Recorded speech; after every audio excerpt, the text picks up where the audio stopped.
নমস্কার বন্ধুরা, আজ আমার একটা ছোট্ট বাগান বাড়ি। এটা আমার নিজের বাড়ি। দেখুন একটা গোলাপের মধ্যে, এক ডালের মধ্যে কত গোলাপ ফুল ফোটে। তো আপনাদের জন্য পাঠালাম এটা গোলাপ, ঠিক আছে। তারপর এখান থেকে দেখুন কাঞ্চন ফুল, যেটা প্রতি নিত্য পুজোয় কাজে লাগে, তার জন্য ফুলগুলো আপনারা দেখতে পারেন।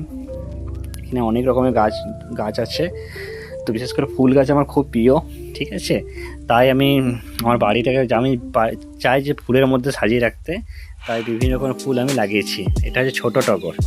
এটা দেখুন কেমন আছে। তাহলে 3 রকমের ফুল হয়ে গেল। হ্যাঁ, আবার দেখাচ্ছি। এটা হচ্ছে কি বলে, অপরাজিতা। নীল অপরাজিতা, সাদা অপরাজিতা, যেটা শিব দুর্গা একসাথে জড়িয়ে থাকে, মনে হচ্ছে না? ঠিক আছে।